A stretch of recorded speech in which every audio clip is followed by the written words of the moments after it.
It's a fact I've never been shy about admitting, and now we're seeing it come to a head. No matter what phase of life I'm in, among my absolute favorite games of all time is whichever Animal Crossing game happens to be the latest. And at the time of making this series, that legacy is carried proudly by Animal Crossing New Horizons. It's Animal Crossing in HD. That probably shouldn't feel as significant as it does, but this is the definitive Animal Crossing aesthetic that we all had waited so long for. And better yet, Animal Crossing is one of the only games that I actually prefer playing in a handheld format. Like, this is one of the few games where the Switch functionality of the Nintendo Switch actually comes into play big time for me. Kid me would have done anything to get the fidelity of City Folk onto the DS form factor he preferred for this series. So yeah, it's the newest, it's on the best hardware, it looks the best, it has the best quality of life features. Seriously, so many inconveniences that we just accepted in the past are simply not here anymore. Too many to list. But is the newness of New Horizons the only reason it's my favorite?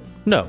Though I'll happily admit that probably would have been enough for it to become my favorite. Freedom has a contentious relationship with Animal Crossing. No Animal Crossing fan wants absolute freedom. The struggle, the grind, the annoyances are all part of the process. Take those away and it's not Animal Crossing anymore. Yet, boldly, New Horizons cranks the freedom dial up to like a solid 6. But you gotta understand, the dial had been between a 1 and a 2 for 20 years. You can put anything outside, you can pick where buildings go, you can change the landscape however you want. It's still cumbersome and annoying, don't get me wrong, you can't just open up a mod menu and click and drag in a mountain. This is still Animal Crossing. You're gonna build your ideal river square by square and the digging animation is playing every single time. This unquestionably changes the game. I remember being so inspired by the beautiful islands people were able to come up with via these tools. True works of environmental and architectural artwork, but you know what?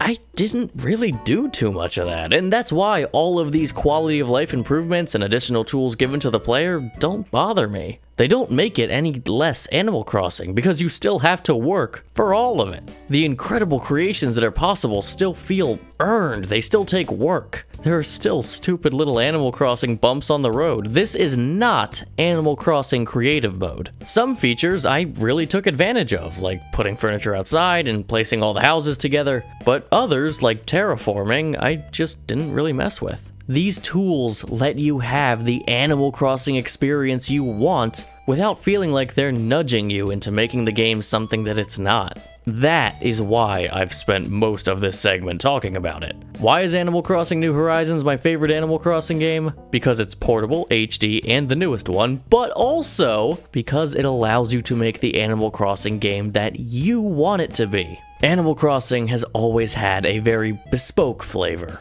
And New Horizons didn't suddenly make it universally palatable. What it did do is allow the player to choose the bespoke flavor that best suits them.